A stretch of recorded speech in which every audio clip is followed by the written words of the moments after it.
Good morning and welcome to The Street on BNN Bloomberg. I'm Roger Peterson. Thank you very much for joining us. Coming up on the show today, Paul Harris, portfolio manager at Harris Douglas Asset Management, is our guest co-host. He'll help us break down the latest news impacting the markets. And in 30 minutes, we'll hear from Barbara Guggenheim, CEO of Barbara Guggenheim Associates, about the art market's $13.2 billion comeback. And of course, we want to hear from you this morning on First Call. Reach out to us with your questions, and we'll have Paul answer as many of them as he can at the end of the show. The number, 1-855-326-6266. We'll open the phone lines in about 30 minutes, and our email is firstcall@bellmedia.ca. Now, the stories we're tracking for you in the BNN Bloomberg newsroom.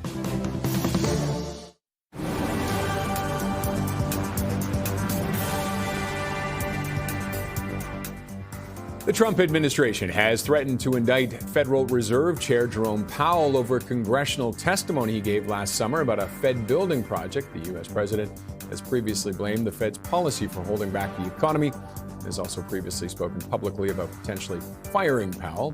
Here's Jerome Powell on the alleged threat. No one, certainly not the chair of the Federal Reserve, is above the law. But this unprecedented action should be seen in the broader context of the administration's threats and ongoing pressure. This new threat is not about my testimony last June or about the renovation of the Federal Reserve buildings. It is not about Congress's oversight role. The Fed, through testimony and other public disclosures, made every effort to keep Congress informed about the renovation project. Those are pretexts.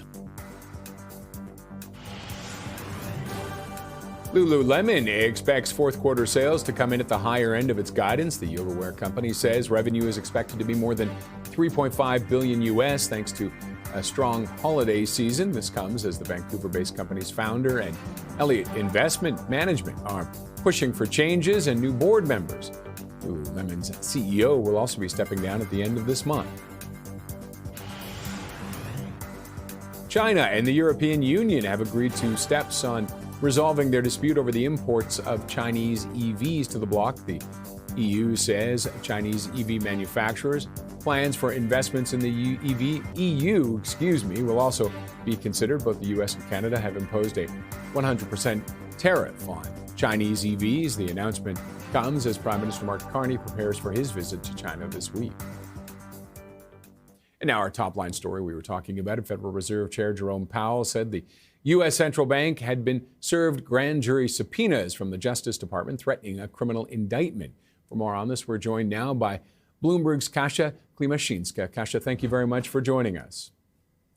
Good morning. Thank you for having me. This is a big developing story, very surprising for investors around the world. We had this statement from the Federal Reserve Chairman last night. He usually doesn't do it. He issued a statement. He posted a video, pointed out those subpoenas and said that they should be viewed in this broader context of the Trump administration pressing the Federal Reserve and trying to run monetary policy.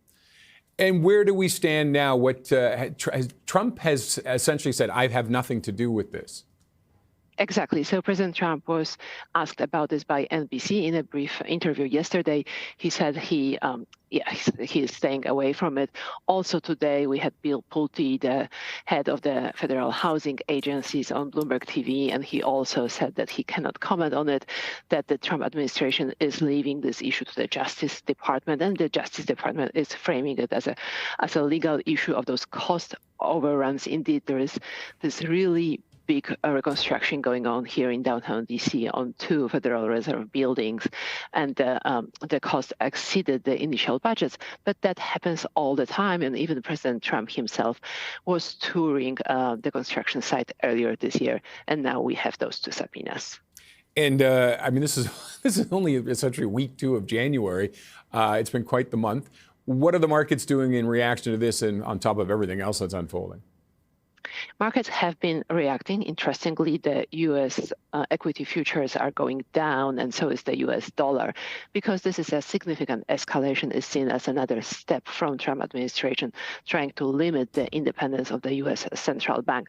So we saw gold rally and also Swiss francs, so the traditional havens that investors look into whenever there is new uncertainty. And as you mentioned, there have been a lot of sources of uncertainty so far this year. And I'm just looking at the futures there. They were down by 0.75% right now. So it is a challenge. What will be next then with this? What can we expect? And what kind of an impact can we expect it to have down the road? I think we will hear both more from both sides. So both from the Trump administration and also perhaps from the Federal Reserve. We will also hear from both sides of the aisle in Congress. There have already been some skeptical voices, including from a Republican senator. So I think there will be voices both in trying to defend the Fed, protect its independence, but also some Trump allies pointing out to those cost overruns and saying that, the head of the U.S. Central Bank should be able to keep its budget in check. And that one senator holds a lot of power, doesn't he? Yes, he is a Republican and he's not seeking re-election, so he's quite kind of independent from Trump. But we'll see how far this one voice will travel and how much traction he will get among other Republicans. Okay, Kasia, thank you very much for that update. Appreciated. Kasia Klimashinska is a team leader for Bloomberg's breaking news coverage in D.C. When we come back, we'll take a deeper look at this with our guest co-host, Paul Harris, and we'll also look at the markets before the bell.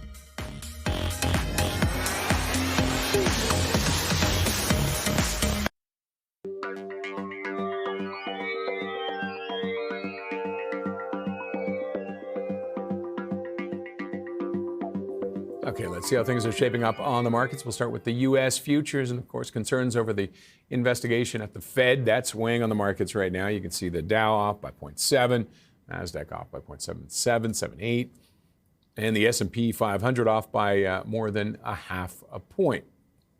Heading to Asia, they finished the day. Well, a good day all around there. They were kind of tech strength in riding that spillover from the recent gains in New York, fueling the growth there. You can see the Nikkei up by 1.61, Hang Seng 1.44, and the CSI 300 0.65%. Heading to Europe, and a little bit of a mixed bag, almost a wash really right now, except for the German DAX. You can see it's up by more than half a point, but there are some political and central bank concerns there. The CAC Quarante off slightly, and the FTSE up a little bit, still above 10,000 there. And taking a look at the TSX, how it finished on Friday, another record for it. That New Year's rally continuing nicely, was up 0.72%. Of course, we'll see what happens today, but the commodity and mining names leading the way. And who were the winners and losers? Denver Silver, there you go, up by 9.4% roughly, and West Fraser Timber up by almost 7%. And Equinox Gold down by 3.34%, and Bausch Health off by 4.35%. Taking a look at gold and silver and copper, all in or near record territory. Gold over 4,600, up 2.5% over what is unfolding south of the border. Also the geopolitical concerns as well. Silver, again, into close to record territory. It's dropped off, but it's still up 7% for the day so far. And copper as well, trading in and around record territory, up by 2.44.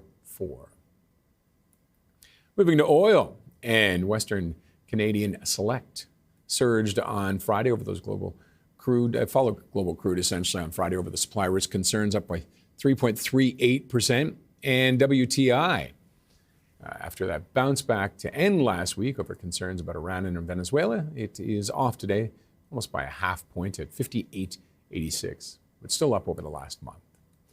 Okay, let's turn our attention back to the U.S. Federal Reserve, and for more on this developing story and how it will affect investors and the markets, let's bring in our guest co-host, Paul Harris, portfolio manager at Harris Douglas Asset Management. Paul, always a pleasure to have you here. Thank you for joining us on a Monday morning. My pleasure. Just the second crisis of the the year for the never ends for the Trump administration. Your thoughts, first of all, on what's unfolding, and we'll talk about it after that. What do you think the impact it's going to have on the markets? Yeah, the Trump administration seems to like everything is spectacular things, like it's a movie going on. Don't do things little, does it? Yeah, just a movie constantly going on. First of all, I mean, he was leaving, or he potentially could be on the Fed, but he was leaving his chair in May, right? So I'm not sure why this has to go on. Clearly, it's unprecedented that the Federal Reserve chair would come on and do a video like that. I don't think it's ever happened before. Yeah, no, I mean, they're normally and no one's ever done this before as well, so that's one of the reasons why. But I think it sets a very bad precedent. I mean, it really clearly showing that that they want control over the Fed, they want more political power over the Fed, to take away its independence, for the president and the chair to be able to make decisions based on what the president wants. It's very clear that that's what's trying to happen, and I think that has very repercussions not only globally for other central banks, but the Fed is the major central bank in the world. It sets direction for a lot of things, and I think by doing this, you are going to create a great deal of volatility. And I mean, we're seeing it in the pre-markets already. Yeah, so I mean, funnily enough, it's not that bad. It's not funny, but I think the repercussions will happen in the bond market in the end, because if somebody, it was always this kind of view that, they'll pick somebody, that person will make decisions based on the economic data, like the Fed's chairs before them and all those other things. But if you're putting this much pressure on somebody, there's this perception that he's only going to make decisions, the Fed chair is going to make decisions what the president wants. And I think that's terrible. It probably would lead to a steeper yield curve. The long end of the curve will steepen even more. Rates will go up, I think, because inflation is probably much bigger risk today after this than it was prior to this. Which would be the opposite of what Trump was pushing for. Yeah, I think and I think that probably, short rates coming down is one thing. Long rates going up is much more difficult, and a lot of things in the United States are based on the long rates. So mortgages, especially, and so they were trying to do two things: they're buying back debt to drive down rates in the long end, and they're trying to get rid of the Fed and push down rates in the short end. So I think that leads to disaster in the long run. It may be great in the short run, like many things. There's a short run perception that it's working, but in the long run, I think it has detrimental effects for the economy, the bond market, eventually the stock market, but also kind of repercussions globally on what happens to the independence, or thinking about the independence of monetary policy. Well, I imagine it makes everybody question if they want to be there, because they like steady, don't they? Yeah, I mean, we can always be critical of the Fed, and there's nothing wrong with being critical about the Fed, about saying, everybody has an opinion. Yeah, you should have done this or you should have done that, but they are there to kind of be the steward of the monetary policy based on the information they see, and they can speed up things or they can slow down things, and that's their ability to do that. But they have to be independent, because it should not be a politically motivated thing. And you saw that happen in the 1970s when Nixon forced the Federal Reserve, I think his last name was Burns, to drop rates because he was going into an election, and it caused undue inflation, right? So there are a lot of implications to all these things, and I think people it's kind of, there's so many balls in the air that people concentrate on so many other things, and like I said, it's a perpetual movie going on, and everything has to be a spectacular event. I have visions of Trump walking and throwing the lighter back and just walking, and then explosions behind him. Yes. That's how it feels like. Yeah, and so I think that he gets on TV and says, "Oh, I had nothing to do with this," right? So, well, you must have had something to do with it. So I think that this is the whole problem, is that they deflect and say it's everybody else's problem, which is great, but I think that the implications are pretty bad. Do you think this will resolve fairly quickly? And as an investor, what do you do with this? Well, I mean, I think it may resolve short term very quickly, right? Because people will, but I think in the long run, the implications are much more difficult to apprehend. I think they're comprehend rather. But so I think that I think is a more difficult thing about what it has, the implications for long rates, for implications for the political environment when you have someone who's supposed to be legally separated from the government making decisions that the government wants you to make. So I think that is the issue, that longer run, it may have very different implications. Short run, I mean, who knows, right? I mean, he's saying one thing, somebody else is saying something else. It may be all, he has the right to appoint somebody. He's going to appoint the person you want to. Let this guy move on, and I don't imagine he wants to stick around. No, I think he'll be happy to go after this. I mean, he was appointed by Trump, right? Which is the incredible part. All right, we have to wrap it up there, but we've got lots more to talk about with Paul Harris. We'll see why First Service Corp is on his radar.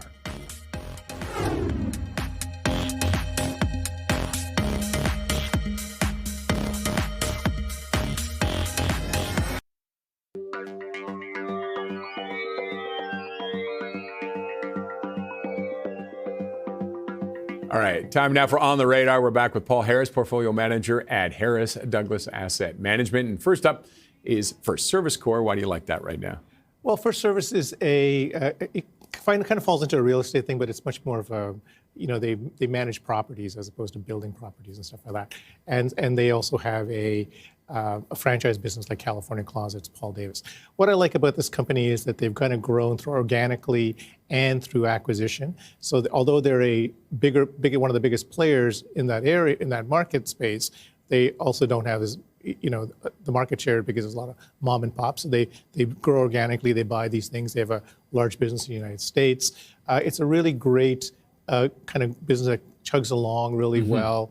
There's also a kind of what I like about it is that when you sign contracts, you don't sign it for a year. You tend to do it over a period of time. So there's a really nice kind of annuity to that business if they do a good job. And then there's an inflation implied increases in pricing. So to me, it's a great story. It's always been a very expensive stock, but I think at these levels, it's worth buying. They continue to grow very nicely. And you have these kind of hiccups in the company occasionally, and then sort of that's a good time to buy it. So I think this is a good time to be buying the company. Has it been around a while, too? Oh, it's been around for a long, long time. It was started by Jay Hennick. It was his summer job to clean pools, I think, and that's how he started the business. And so Jay is still he's the chair, I believe, but he runs another company called Colliers. And it's Scott Patterson has been there forever. So it's a company been around for many, many years. It's a great business. Any potential headwinds?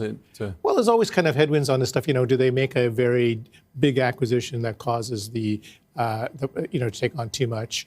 Because acquisitions can be difficult. Do they, pay too much on a multiple basis for a company? I always worry about that. But as a general rule, they've done very good at being strict about acquisitions. They've grown their business nicely.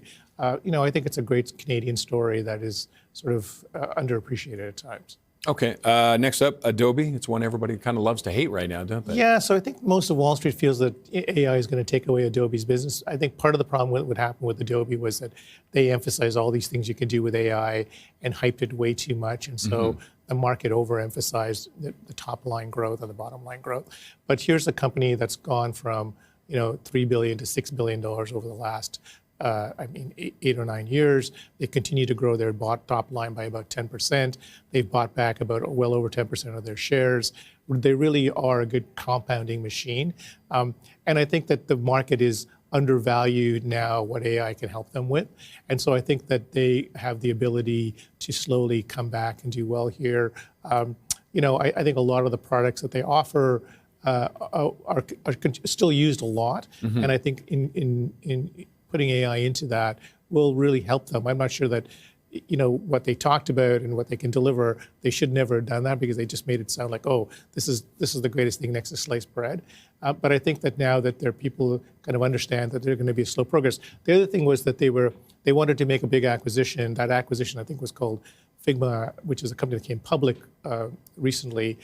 They weren't allowed to do that. I think in this administration, they probably would have been able to do that. That would have really helped them a lot, I think. But I think that they are, slowly going to be growing. Like I said, the top line is growing at 10%. They've got a lot of, they're buying back their shares. I think this is a great story at these levels because the market's undervaluing them again. All right, the last one, Zoetis, which is drugs and medication for animals, right? Right. So I've loved the story for a long time. Animal health is a great business. The average animal, from a healthcare perspective, costs about $3,000 per animal. So it's pretty, and so one of the things you like about this stuff is that, as we talked in the break, you may think that, but most people think of their pets as their family. And they're our family. Yeah, of course they're family. And they're going to keep on doing whatever. And it's difficult decisions. Yes.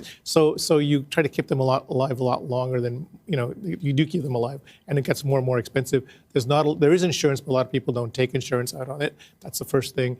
The second thing is a lot of animal drugs are actually human drugs that they can use. So there's not a lot of, the medical process to get there is much faster, and trials are a lot faster as well. So I think they've got two businesses, pets and livestock. And livestock did really poorly during COVID. And it's like a 5% growth business. But as people get wealthier, they tend to eat more protein. So that's a business that will continue to grow nicely. And the pet business, it took off during COVID, but sort of coming back to reality. The stock is, I think has some great pipeline of products coming through. So I think owning it here makes a lot of sense. And with the livestock side, no concerns about more like the increasing in vegetarianism, reducing meat consumption? Yeah, actually, I think what it's shown is that in developing countries, or emerging market countries, as they get wealthier, they tend to eat far more protein, right? So they tend to eat more animal stuff, this thing. So I think that, it's never going to be a business that grows at 20% or 15%, but it plugs away at 5%, which is a great business, but it collapsed during COVID, right? But now I think it's starting to grow again, and you're seeing a good growth there. Okay, we'll leave it there, and now we'll take a look at the Prime Minister's trip to China to discuss agriculture and trade. It comes at a time when farmers at home are struggling to turn a profit. Tariffs continue to drive down market prices, but as CTV's Alison Bamford reports, a meeting between Carney and China's president is sparking hope amongst producers. This time of year, Ryan Scragg should be hauling grain. Instead, he's pushing snow and wondering what he's going to plant in the spring. The problem is right now is that nothing pencils out to a profit. Canola and peas usually make up about 70% of what Scragg grows, but both crops face punishing tariffs from China that have pulverized market prices. Right now, all of Scragg's bins are full, but normally for this time of year, he said at least 20% of his grain would already be sold. I'm waiting as long as I can. At some point, there's just no more option of waiting. Many face the same challenges, now clinging to hope that upcoming talks between Prime Minister Mark Carney and China's president will progress trade negotiations. What we're hoping to see now is that we can translate some of that engagement into action on these issues. Carney's visit to China, slated for next week, is planting optimism ahead of spring seeding. But farmers still mindful that these tariffs were put in place last March and removing them takes time. I don't see them inking a trade deal or something that immediately fixes it. But I think doing anything is better than doing nothing. For now, farmers like Scragg will weather the storm. He plans to cut back on canola and nearly drop peas altogether this spring, seeding a little bit of everything, hoping he can grow a profit. Alison Bamford, CTV News, near Prince Albert. Still ahead, we are looking at the upswing in art sales and what is spurring it as well. Our phone lines will open soon for our first call segment, 1-855-326-6266. And you can send us an email, firstcall@bellmedia.ca.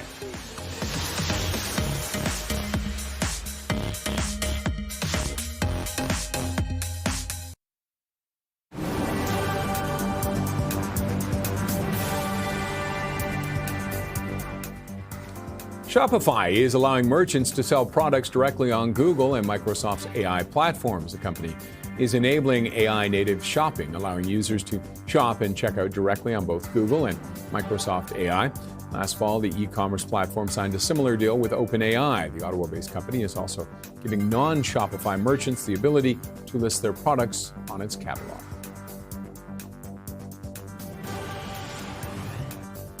U.S. bank stocks are sliding in the pre-market after Donald Trump called for a one-year cap on credit card interest rates. 10% is what he's calling for.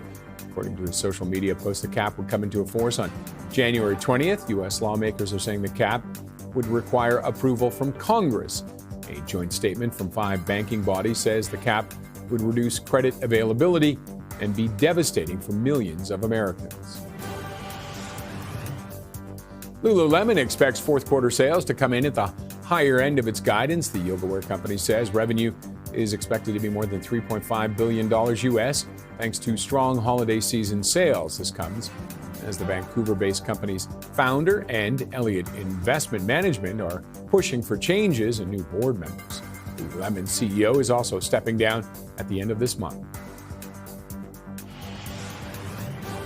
And taking a look at the markets reacting right now to the news about the Fed investigation. The Dow off by 0.6, NASDAQ 100 off by 0.75, and S&P 500 off by 0.53.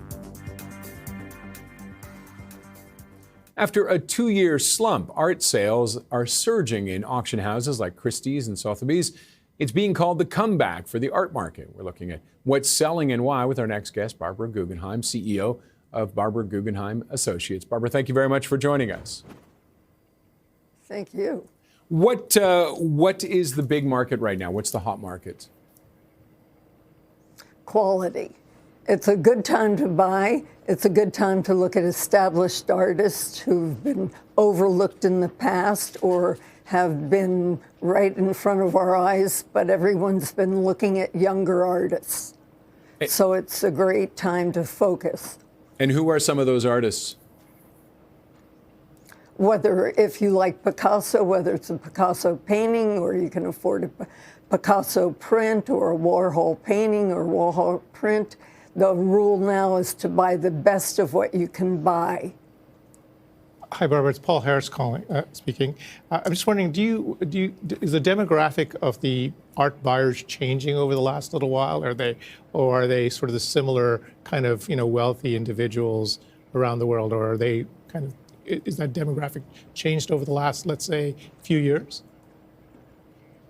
Well, I think what happened is a lot of people got into the market because they thought it was a get-rich-quick scheme. And the prices went up and up and up for artists. You would go to an auction. If you couldn't get one privately, you'd bid whatever you needed to bid because you had $1 million and someone else had $1 million and you wanted that painting. And then when the works got over $2, $3, $4 million, it kind of fell off a cliff. And people have now turned to more established artists, and they're looking for opportunity in quality. And I mean, timing, like everything, timing the market is so important. And you mentioned about quality. Are there some genres or spaces that maybe people might not consider looking, but might be worth taking a look?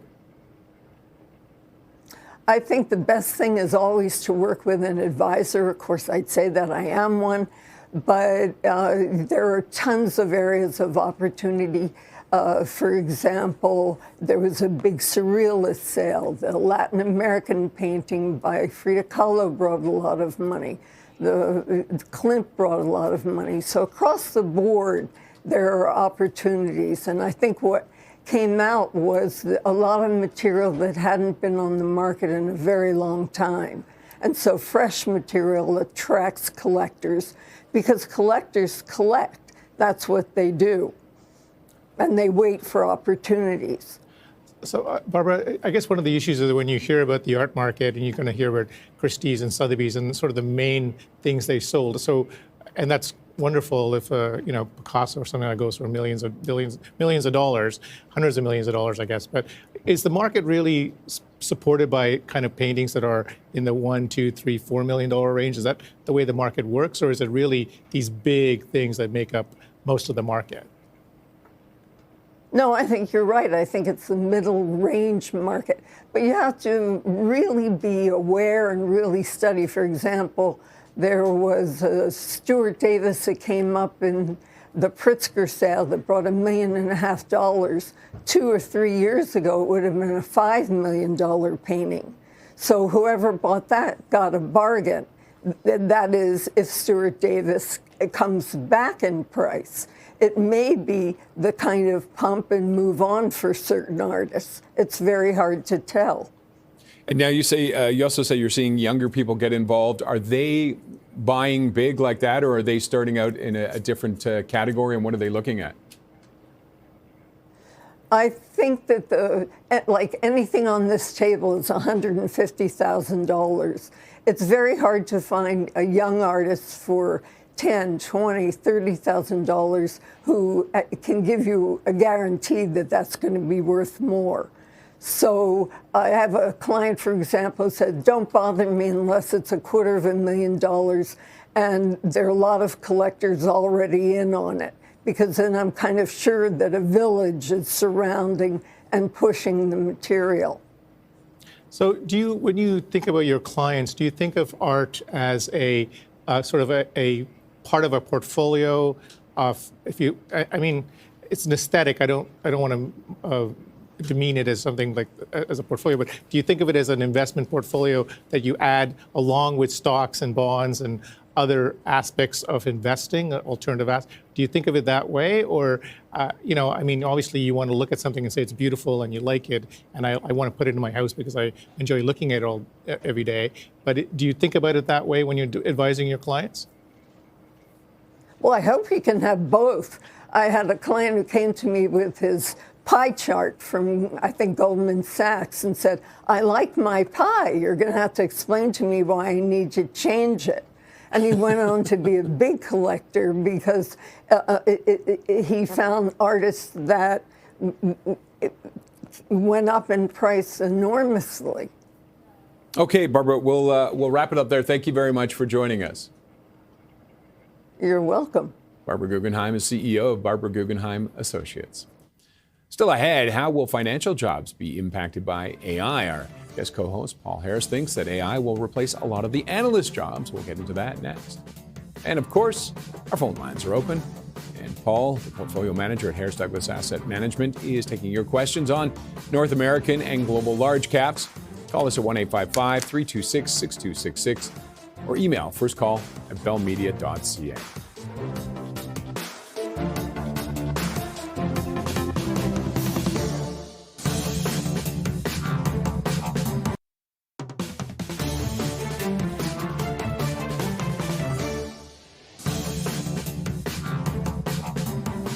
Well, how will AI impact financial sector jobs? Our guest co-host today, Paul Harris, portfolio manager at Harris Douglas Asset Management, thinks that AI will replace many of the analyst jobs. Does that include yours?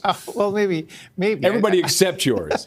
No, I mean, I think one of the issues with AI is that how do you think about it, and how do you think about how that its functionality works in the job market? And from my perspective, and this is just my perspective of it, of course, is that a job that has a linear functionality to it, it's much more at risk. Mm-hmm. An administrative assistant is actually not a linear job because it's a circular job. You're doing all kinds of different things for somebody. But in our business, so an analyst, for example, what does an analyst do in an asset management company, right? They're given a sector to look at, they analyze that sector, then they analyze the companies in that sector, and then they maybe will go to their portfolio manager who they work for and say, these are the best companies I think you should look at. So that, to me, is a very linear function job. Yeah. All data today in financial data about companies is all already digitized. So there's no issue with, is the data it's all been scrubbed and all this stuff. So it's all digitized today. So that's easy to access, and a machine can easily do that. And in a machine, and I'm not trying to say that it's going to happen tomorrow, but over the next 3 to 5 years, you can see how a machine can actually do that kind of work for a company, right? And so an analyst does not talk to clients, may not talk to clients on the buy side at least, rarely talks to clients. They sit in a room and they go and analyze businesses and they report on those companies as they report their quarterly earnings. A machine can do all those things. So I'm not trying to say that all the jobs will go away, but certainly a lot of those jobs will go away. And the reality is they're not going to pay you as much to do that job if they can have a machine that doesn't have to pay benefits to and all these other things. So I think that's the risk in any kind of job market. If the job is very linear in fashion, that's the jobs that are probably going to be reduced or go away over a period of time with AI. It's not, so I think, if you are working with clients like I do, or talking to them on an ongoing basis, or working with their portfolios, or discussing other aspects of them, that is a function that's hard to take away because that you're having an intimate relationship with somebody about their wealth. That's very different than somebody. But what if they can have that conversation with the machine? It won't be the same thing because a machine may know about their dog or any of those other things, but that kind of having a lunch with them, a machine can't do. Yeah. Right. So I get worried with younger people who want to be an analyst and all these other things. It's a great job for now, and I think it'll stay there for a little while. But those are the jobs that will definitely be under pressure. Right, yeah. Because they can easily do that. But could they also not just adapt and while AI will take a big chunk of that, they'll find new ways for the analysts to be used? Not if you have 50 people looking at stocks at one of these big Canadian banks, right? Yeah. Why?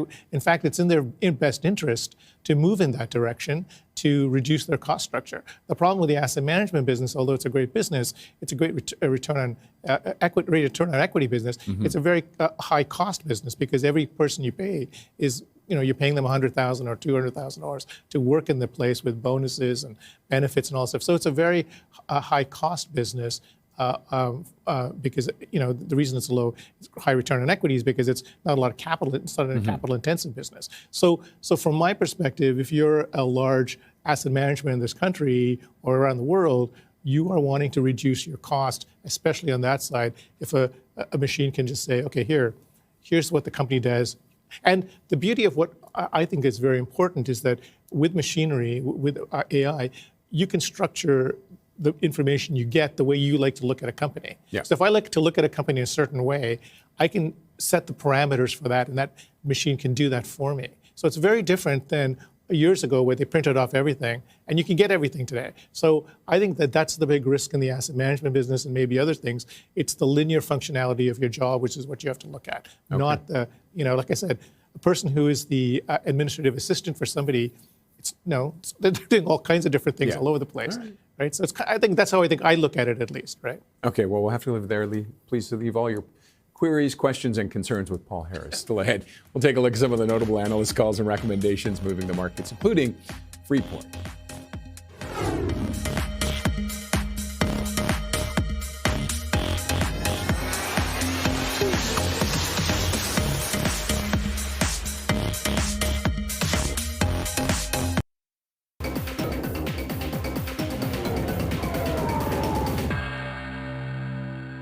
Let's take a look at some of the notable analyst calls and recommendations. First up, Freeport-McMoRan shares are rising in pre-market trading as Citi raises its price target on the copper miner, to $67.48, citing higher than expected metal prices and maintains buying.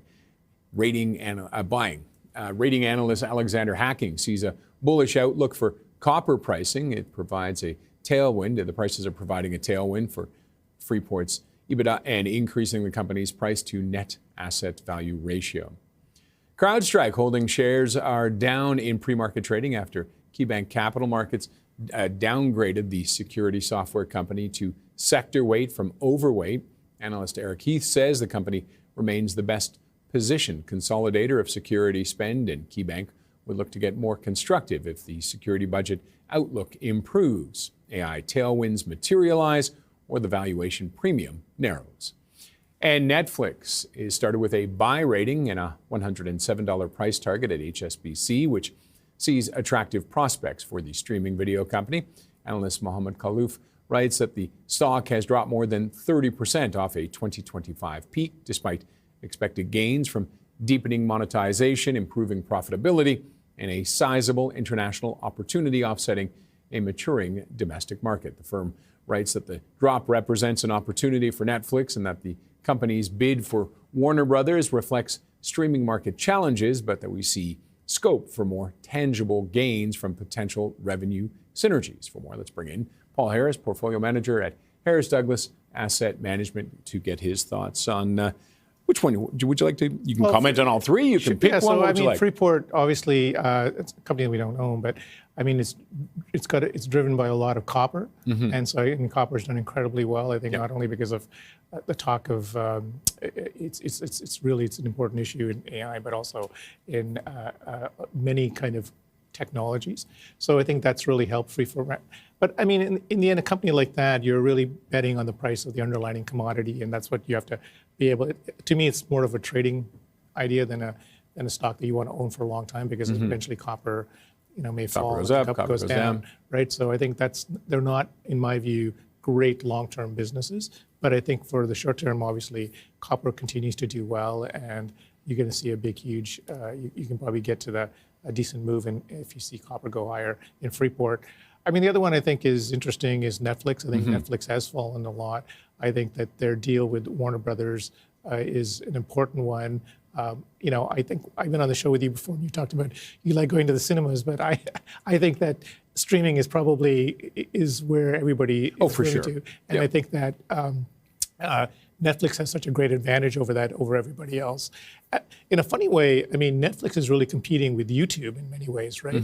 Although they have a bigger streaming franchise than the other people they compete with, traditional people, Disney, Paramount, and all these other guys, they actually compete with YouTube a great deal. Yes, and YouTube. I think they look at YouTube probably as their main competitor. That's right, almost. exactly. So I think that it's all about, in my view at least, is about the content that you can create, and so I think that the Warner Brothers deal will probably be good for them. The other thing I think is that, this is a real shakeup to Hollywood and that whole thing. They hated Netflix. They continue to hate Netflix. But I think that the reality is that you're paying people way too much money for doing a job there, and they weren't interested in sort of understanding the way the industry is changing. And so I think they've been caught a little bit left-footed on this because they're the ones that are going to suffer the most, right? With these deals that they consolidate these places. Okay. Paramount needs this deal actually more than, in my view, Netflix does, because Paramount's relatively small, right? Owning Warner Bros. Would be much bigger. But then you have an issue with Paramount owning it, is that they end up owning CBS and CNN, and two big networks, which may change the dynamic of kind of television even, right? So I think I would think Netflix at these levels probably makes a lot of sense. All right, we're going to wrap it up there for now. But when we come back, Paul Harris, portfolio manager at Harris Douglas Asset Management, is going to take your questions on First Call.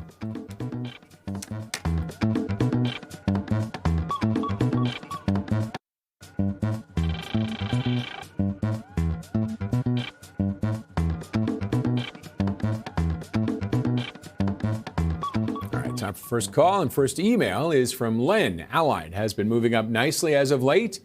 I would appreciate your opinion on the outlook for the next year or two. Thank you. Break out the crystal ball. Yeah, so Allied's a difficult story because although it's run up a little bit actually in the last little while. People don't know, they own these kind of beam and brick buildings, and their idea was that you have smaller offices and stuff like that. And COVID really hurt them a lot more than anybody else because people in smaller offices, one or two people realize, well, I don't have to be here. I don't have to be here. I can be at home. Yeah, I can be at home. So I think that's really hurt them. So so I think that's one thing. And so then they cut their dividend. They had took on a lot more debt. So I think it's a difficult story because of that. Until you see a lot more people who are starting up new businesses with 2 or 3 places, are willing to take something like an Allied lease on. The other option is they can go to a place like Regis or something like that offers them a small office and they without a lot of signing longer term leases, right? So I think that's the difficult part of Allied. Although you're seeing commercial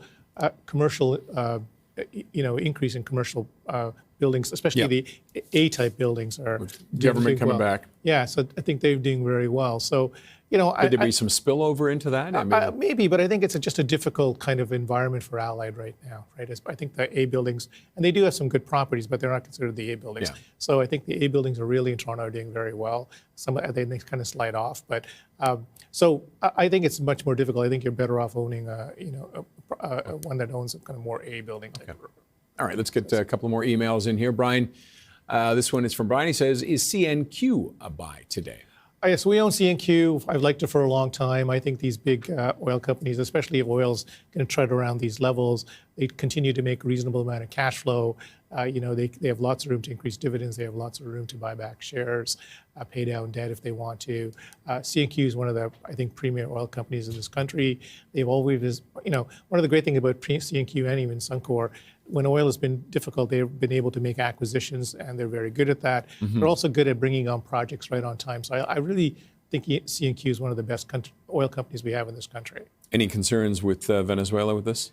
It's a complicated thing with Venezuela. I mean, their infrastructure is so terrible. To even bring oil on, it's going to take several years. Obviously, they have heavy oil like we do in this country, but it's going to take a lot longer, right? Now, it's obviously closer for them to bring their oil to some places in the U.S., yeah. Right?